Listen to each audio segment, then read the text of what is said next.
কিছুক্ষণ আগেই শুরু করেছি। শিক্ষার্থীদের মধ্যে অবশ্যই এত বছর পর একটা ডাকসু হতে যাচ্ছে, এটা নিয়ে অনেক আকাঙ্ক্ষা আছে, অনেক উচ্ছ্বাস আছে। কিন্তু আপনারা ইতিমধ্যে হয়তো জেনেছি যে নির্বাচন কমিশনের কিছু সিদ্ধান্ত নির্বাচন কেন্দ্রিক, সেটার কারণে কিন্তু স্টুডেন্টরা ধীরে ধীরে আরও ডিসকারেজ হয়ে যাচ্ছে। যেমন আমরা জানি যে আমাদের বিশ্ববিদ্যালয় হল আছে টোটাল 19টা, হোস্টেল আছে 5টা, প্রায় 39,000-40,000 স্টুডেন্টের জন্য 8টা ভোট কেন্দ্র কোনোভাবেই যথেষ্ট না। সেক্ষেত্রে কিন্তু অনাবাসিক শিক্ষার্থীরা নানাভাবে ডিসকারেজ হয়ে যাচ্ছে আসার জন্য।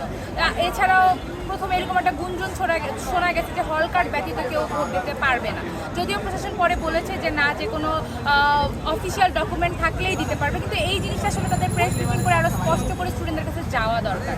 আমরা প্রচারণা কিছুক্ষণ আগেই শুরু করেছি, অবশ্যই আমরা খুব পজিটিভ রেসপন্স পাচ্ছি। মানুষজন আমাদের সাথে, স্টুডেন্টরা আমাদের সাথে কথা বলতে চাচ্ছে, কারণ আমরা মনে করি আমাদের প্যানেলে যে কয়জনই আছে আসলে আমরা শিক্ষার্থীদের যে সমস্যা সেগুলো নিয়ে বিগত দিনেও কথা বলে আসছি, এখনও বলছি, সামনেও বলবো।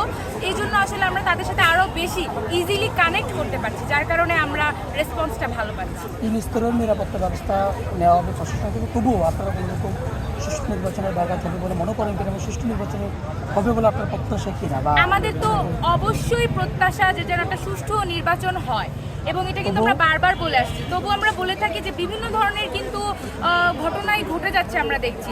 আমরা মনে করি যে আসলে নির্বাচনের মাঠে যে লেভেল প্লেইং ফিল্ডটা, সেটা কিন্তু এখনও নাই বললেই বলতে হবে। আপনারা দেখবেন যেখানে অনেক বড় বড় ব্যক্তি, বড় বড় সংগঠন কিন্তু নানা ধরনের আচরণবিধি ইতোমধ্যে ভঙ্গন করেছে, কিন্তু সেটা নিয়ে আসলে নির্বাচন কমিশনের বক্তব্য কি, তারা কি কোনো ব্যবস্থা গ্রহণ করেছে বলে আমাদের কানের কাছে আসে নাই, যেখানে আমরা কিন্তু আসলে নির্বাচন কমিশনের কাছে স্মারকলিপি নিয়ে গেছি।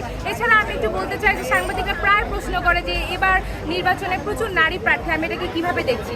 প্রচুর নারী প্রার্থীরা, এই কৃতিত্বটা শুধুমাত্র নারী প্রার্থীদেরই, এই কৃতিত্বটা আসলে প্রশাসনের না। কারণ প্রশাসন এই যে রাজনীতি, নির্বাচন, এই যে জিনিসটা, এটা কেবলমাত্র পুরুষদের না, নারীদেরও হতে পারে, এই ন্যারেটিভটা তারা তৈরি করে নেয়। আমি যদি বলি, আমি একজন নারী শিক্ষার্থী, অনাবাসিক ছাত্রী, আমি কিন্তু আমার হলে বিগত দিনগুলোতে যেতে পারি নাই। অথচ যদি আপনি দেখেন যে ছেলে প্রার্থীরা, তারা কিন্তু হলে আড্ডা দিতে, বন্ধু বান্ধবদের সাথে ঘুরতে এই কয়দিন মুভ করতেই পেরেছে। সুতরাং মনে করি যে অন্যান্য প্রার্থীদের সাথে এছাড়াও নারী এবং পুরুষদের মধ্যে যে নির্বাচন প্লেইং ফিল্ডটা তৈরি করার কথা ছিল, প্রশাসন কিন্তু সেটা করেনি।